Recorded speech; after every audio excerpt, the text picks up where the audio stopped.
Goeiedag en hartlik welkom by Regheid met Robinson hier op Litnet. President Cyril Ramaphosa se besluit om die instelling van die ANC se omstrede plan vir nasionale gesondheidsversekering tydelik uit te stel, het 'n behoorlike gefladder in die duiwelhok van linkse ANC-lede en alliansievennote gelei. Daarteenoor jubel burgerlike organisasies dat hulle een geveg gewen het en die stryd om die wet daaroor heeltemal te kelder. Minstens 3 organisasies het reggesit om die staat aan die hof aan te vat om die wet tersyde te laat stel. Een van hulle is die private praktisyns forum wat die mediese spesialiste in die land verteenwoordig. Die uitvoerende hoof daarvan is Dr. Simon Strachan. Welcome, Doctor. Nice talking to you. What concerns you most about this act? Yeah, good evening. Thank you very much. Well, we were concerned about the bill before it even became an act.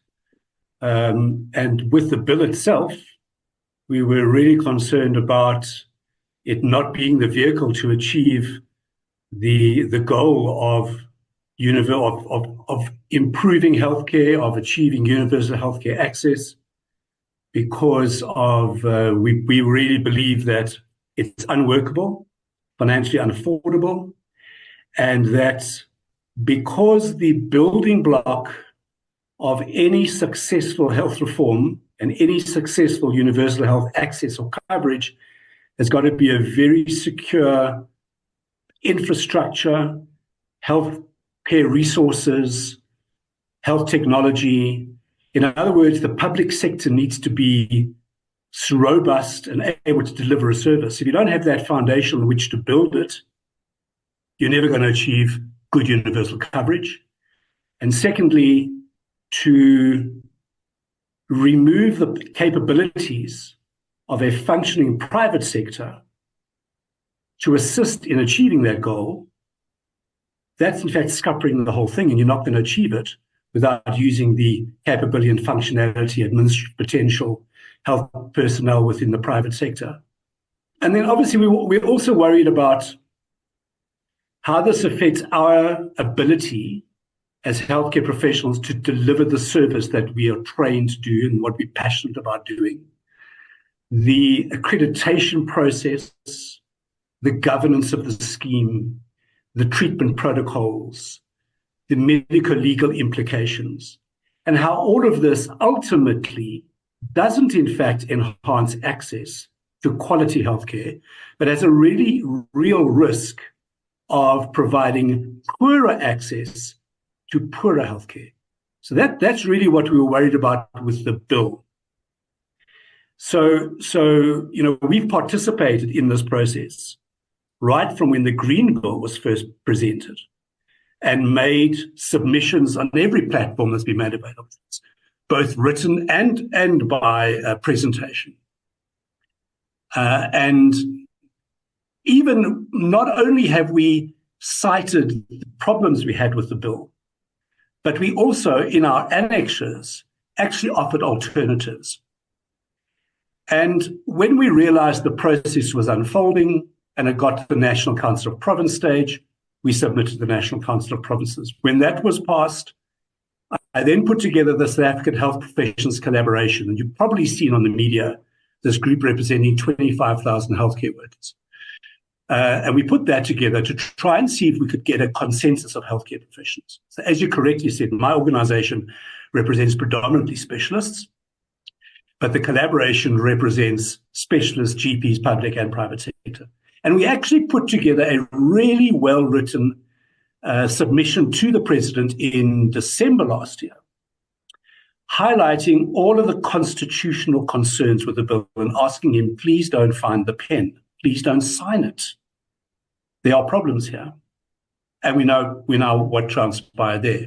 So then we were left looking at it, going, where to from here?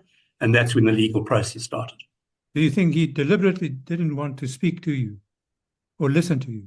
I don't think he was the only one making decisions. And I don't honestly believe that anybody was wanting to listen. I really think they believed that what they were doing is absolutely correct, that they believed that they were constitutionally, that there were no constitutional matters with the bill, and that their policy direction was correct. And therefore, what's the point of talking? And I think that, if you look at the way that the process unfolded in terms of the submissions that were made on the bill, we know that there were many, many, many thousands of submissions. And there were a substantial number of submissions that were for, a substantial submissions that were against. To my knowledge, the majority of the submissions that were against the bill came from groups and organizations representing thousands and thousands of people. And there was a very large percentage of yeses or pro bills that were from much smaller groups and from individuals. So there was a bit of an imbalance in that as well. Is that because of politics? Yeah, well, look, I don't think we can get away from the fact that this is ANC policy, and ANC is the government of the day. And if that is ANC policy, then they are going to have to bring this into the political forum and make it a political move. I mean, that's kind of what they need to be doing. And because at that point there was no substantial or available opposition that could actually just not allow it to proceed through the parliamentary or political process, then that's why it got to where it is now. So why did the president actually decide to withdraw this for the moment? What swayed him? Yeah, so my understanding is that what has happened is that the implementation of the bill has been postponed by 3 months. Now, what that means is that although there is the implementation of the Act, let me correct myself, sorry. Now, what it actually means is that the NHI Act is on the statute books. But there is no NHI currently in this country because not one section of that Act has been implemented or promulgated. So there's been no decision to implement it. We have heard that there are some rules and regulations, which is the first step that has to happen for any section of an Act to be implemented. There needs to be rules and regulations governing how it's going to work. That rules and regulations around the establishment of the various committees and governance and appointment of the CEO, etc., that those rules and regulations are being prepared. Now, with the president saying that the implementation of the Act has been postponed by 3 months, one must assume that the intention was that in this medium-term budget presentation, that there was going to be some announcement that certain sections of the bill, the Act, would have been implemented. So whether it is postponed or not postponed, it doesn't change anything that we're doing at the moment in terms of challenging the Act in court. That process we can talk about what that means, but that process is still ongoing. But at the moment, I think it's important for people to understand that no section of the NHI Act is implemented at the moment. It is literally something on the statute books. I received a bio from you earlier today, and in it you state all sorts of things, and I think I can use it as a basis for our discussion. For instance, you say that you've served as a specialist paediatrician, you served communities for 26 years. Which communities are you referring to? My delivery of healthcare, and I think the one that I've been touting my entire career, is one that no matter where you work, whether in the public sector or the private sector, your responsibility is not just to the patient sitting in front of you, but the responsibility is the community that you work for, that you work in. So I work in Bedfordview, which is on the eastern side of Johannesburg. So I've served there. I've served as a director and chairman of the pediatric management group that runs private pediatric sector. I've served on the South African Private Pediatric Association. I've served on the National Advisory Group for Immunizations. I've served on the National Safety Technical Committee for Vaccinations. And I've participated in academic work right the way through my career as an examiner on the pediatric exams. I lecture at the Wits University. So all of these things is what I do to make sure that we're up to date and we're up to speed and try and take leadership in those positions for the improvement of healthcare, for the improvement of communities, and obviously in my specific field, for the improvement of child health. Well, sorry to put it so straight to you, but the government would say, for instance, or the minister, that you guys are fat cats and you stay in the urban areas, you don't go to the rural areas, because that is where the real problem is. And communities who need, especially you, desperately, the specialists, and they are very thin and on the ground. So the problems that are occurring in the public sector in this country are not caused by the private sector and are not the fault of the private sector.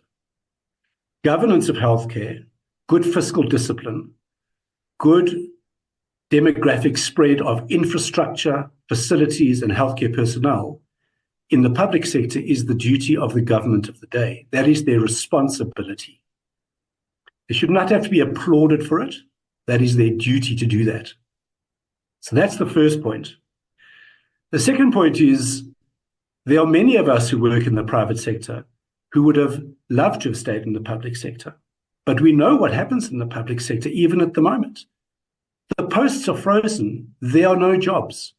We had 800 doctors at the beginning of this year up in arms because they were finding it difficult to find a position. I know personally of fully qualified paediatricians coming through the public sector who are currently unemployed and are having to do little bits of locum work here and there to keep their hand in to make a living.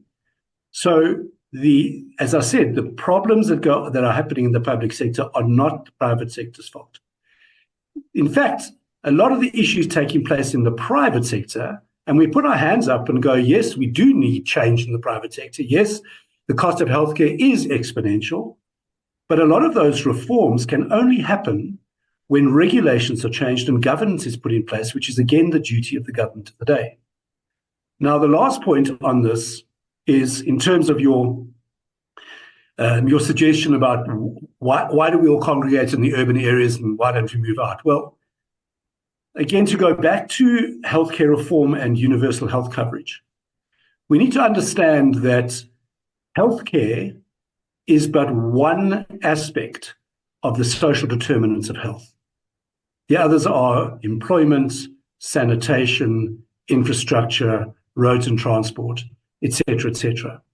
So if we are wanting specialists, or any healthcare professional for that matter, to leave the urban areas where they may have been born, bred, where they have families, they may have spouses and children who need to go to school, their spouse is probably working as well.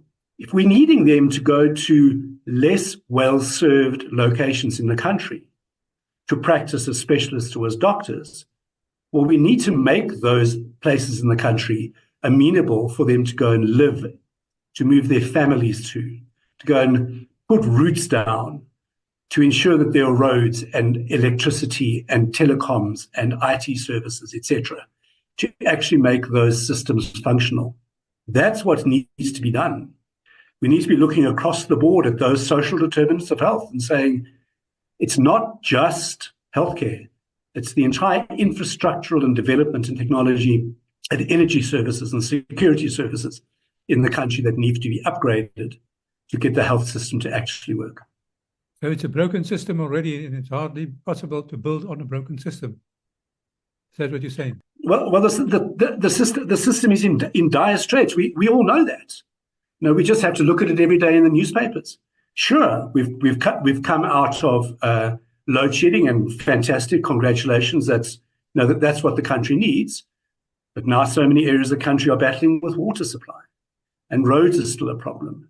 And every day in the papers we read about another situation where there is fraud, or there is waste, or there is abuse of financial and fiscal resources.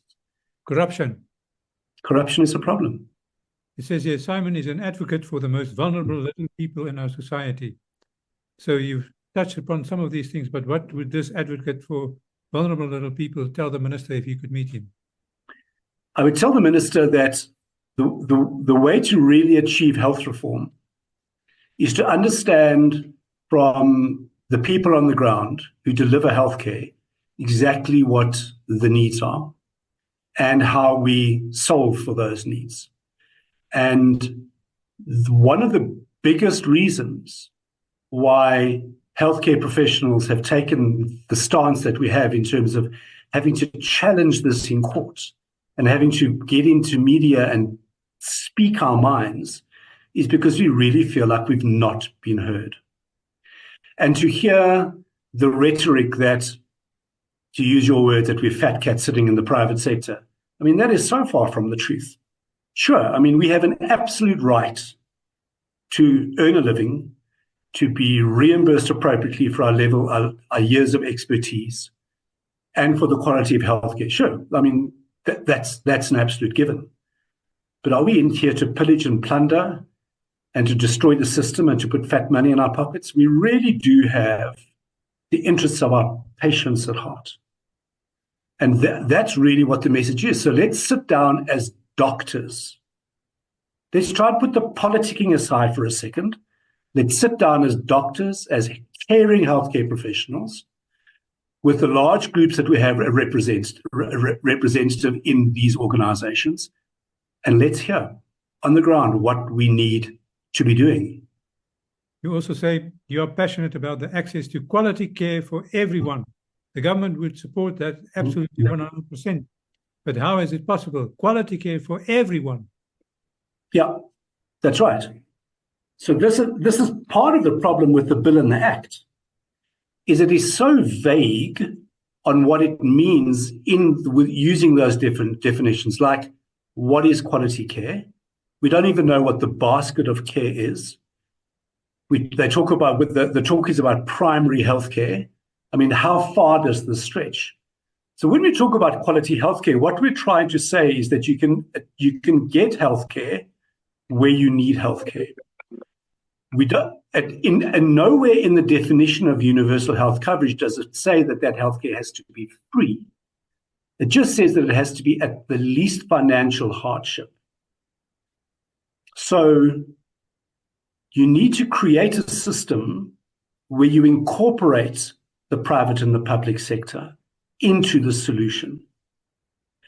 If we follow the NHI Act as it currently stands, there will not be a private sector when the NHI is fully implemented. Again, the vagueness around that is one of the things that makes the Act unconstitutional, because we don't fully understand. But if every single patient, so let's use the scenario that, let's say that all pediatric care is now covered by the NHI, which means that I'm now signed up to the NHI as a pediatric specialist. And every single patient that I see comes to me via the NHI channel. Where's the private sector in that? There's no competition. There's no discussion around fees. I'm still paying for my own rooms, my own staff, my own telecoms, my own electronic health record systems. And yet I have to bill one central fund. And according to the Act, I as a specialist cannot bill that fund by myself. My bill for my services has to go through the hospital in which I'm working. And the hospital bill, along with everybody else who works on that patient in that hospital, one bill gets sent to the fund. So again, I have no control over that. So it's almost like nationalizing it. And I'm now working for the NHI fund, paid for the NHI fund, having to account for all my own expenses with zero benefit. Zero benefit meaning no paid leave, no pension fund. That's all at my own expense. Well, and the answer is, but you're going to have so many more patients. I'm going, well, that seems like a great idea. Work us to the bone at a rate that we have no control over. And we know exactly what happens in those situations. That's when medico-legal stuff starts to happen. That's when waiting lists increase. That's when people who need basic care and surgical operations, the waiting list gets longer and longer and longer. That's a practical example of what happens around the potential for reduced access and reduced quality. Well, sorry for mentioning this, Doctor, but I myself had some experience in the past year or so about medical costs and so on. And I must say with great respect, it's extremely high for an ordinary bloke just to afford it. And that's why so many of our fellow citizens do not go to you and do not have the medical scheme, because 85% of the people do not have access to that. So do you somewhere feel a little bit, well, perhaps we're a little bit too expensive, or there's a plan that we can make? And if so, what? Absolutely. And we've said this. I think it's important also just to have a look at those numbers. So if you have to look at the numbers of people who actually access private healthcare, So now this doesn't mean that they necessarily go there for their operations, or if they get taken there, if they've had an emergency and end up needing surgery or ICU or something. But where do people go for their first port of call when they're looking for healthcare? And the figure in the country is closer to 40% of people actually access private healthcare for their first encounter, either at GP level or specialist level. Much, much more than the only 15 or 16% that are covered by medical aids. So the problem that we're sitting with in the private sector is, yes, because of escalating costs, people are moving. So if you look at medical scheme numbers over the last 10 years, the numbers of people who are covered by medical schemes in the country has hardly increased for 10 years.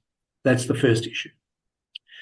The second problem is that the age of people who are currently on medical schemes is increasing. On average, it's increasing. And we all know what happens as you get older. Your healthcare needs increase, and your cost to the funder increases because you're getting more and more illnesses. So there is no risk equalization between the young subsidizing the old, the healthy subsidizing the ill. That has not happened. It was part of the suggested plans way back in the late 1990s as part of the Medical Schemes Act, and part of the ANC's health policy was never implemented. So if we can develop some kind of mandatory participation in healthcare in cover, so we could say that all employed people should have access to a basic package of services, and if you're an employed person, that should be access to the private sector. What you immediately start to do is you start to develop natural risk equalization, and therefore the costs starts to come down in terms of medical aid cover. So the low cost benefit option is what I'm referring to, and that is not a difficult thing to implement.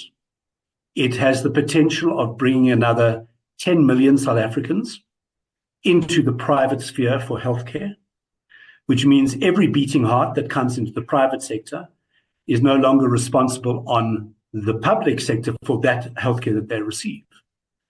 And by doing that, you are then able to start to get a more affordable cost for funds. That's the first point. The second point is there needs to be, we need to have the ability to negotiate fees. So that it's the Competition Commission, and this was suggested in the Health Market Inquiry, is at the moment we are able to discuss and negotiate for fees as groups, because at the moment you can only do it as an individual, otherwise it's anti-competitive. We can then start looking at developing reference lists for prices. Now again, the responsibility for that, according to Section 90 of the National Health Act, actually sits with the Department of Health. It is the Minister of Health's mandate to appoint somebody, to delegate, either do it with in-house or to mandate somebody to actually develop those. It hasn't been done. Since 2006, it hasn't been done. So there is very little governance over that in the private sector. And while the prices at the moment are, in the majority of cases, limited to what medical aids will pay, because as healthcare providers, we sign up with the funders for what we call direct payment arrangements, which means that if we bill at the rate that the medical aid will reimburse us, then they pay us directly. Whereas if we reimburse out of that, they refund the patient. Now, I know that with most of the big funds, the vast majority, 80% plus of doctors are on these direct payment arrangements. But sure, there are those doctors who are not, and you'll always hear, there will always be outliers. The tail is very long when you look at the Gaussian distribution curve of what people charge. So there will always be some who charge more than others, and there are mechanisms in place in various disciplines where we try and rein those people in. But if we can bring those the low cost benefit options, the risk equalization, and the ability to negotiate tariffs, it'll go a long, long way to curtailing costs. We also then need to drive to be able to report and even publicly report the outcomes of healthcare. What does this hospital look like compared to that one? What does this doctor's practice look like for this, for that? You need to go and have a backup. You can go on and have a look to see who's got the best results, brings in competition, and when you do that, you bring in price regulation and competition for prices. So all of these things are necessary. They have been recommended. Some of them can be implemented through regulation by the Department of Health. And these are the kinds of discussions we need to be having. One reads, I don't know whether it's true, that there are so many specialists who have already left the country because of this. Is it true? So my answer to that has always been, there is no doubt that the NHI has put a lot of fear into people. But I think the NHI is but yet another reason why people look at their future in South Africa. On top of infrastructural problems, energy problems, security problems, NHI. So if you add them all together, then for some people, the NHI is the tipping point. For other people, personal security is a tipping point. And other people, it was energy constraints are a tipping point. What we have done fairly recently was we did do a survey, and I've actually got one of the slides up here just to refer to as I answer you. We did a survey of membership. We had 1,300 responses. And some of the responses to questions around what will you do when the if the NHI is implemented and fully implemented. What was striking was that, yes, a very large percentage said that they would definitely or probably consider emigrating. But the other very frightening thing was that there were about 25 to 30% who said that they would change their practice, or they would pursue a different career, or they would retire. Now, of the respondents to this, the majority had been in practice for over 20 years. And 40% of them were over 55 years of age. Now, you could go, okay, well, that's why they're going to say they're going to leave and they're going to retire. All well and good, sure. I mean, they may have less skin in the game, so to speak, and then when they were 33 or 34 years of age. But what happens to the situation when your senior people, when your mentors, when your experienced people who can teach the up-and-coming doctors, when they leave? Not only are you losing hands to do the work, you're using the brains and the personalities and the passion to train the upcoming doctors. That's quite scary for me. Doctor, just lastly and briefly, what would you like to see in the new document 3 months from now? Prominently, what is the basis that you think is necessary to see in that report? So I don't think we will see a new document in 3 months' time. I think that there will be some political maneuvering to see if they can garner support to sway the parliamentary vote. I don't see that there will be a new document until court cases have run their course, because if the court cases are successful, then there is no act anyway. So I don't see that anything's going to change there. But what we do need to see is we need to see a real passionate commitment to improving the public sector. And we need to see a real understanding and willingness to collaborate with the private sector. The South Africa needs a functioning private sector to offer the care that it does and to be able to expand that care to as many people as we can. And as that private sector works and functions and delivers quality care, we then set up mechanisms to collaborate, cooperate, and to contract with the public sector to take on the load, either volume-wise, patient number-wise, or specific discipline or procedures that they're unable to perform, and do those in the private sector. and set up a system where people will have access to the private sector. There will be a basket of care across both public and private sector that will be the same and that will be funded through these mechanisms. So the NHI fund, so to speak, the nuts and bolts of that financial vehicle, can remain and look after the public sector and let the private sector function, collaborate with the public sector, and have this system which is a system that is held in the majority of countries, including in Africa. Doctor, thank you very much, and good luck with your work, and keep going. Thank you very much indeed. Have a good evening.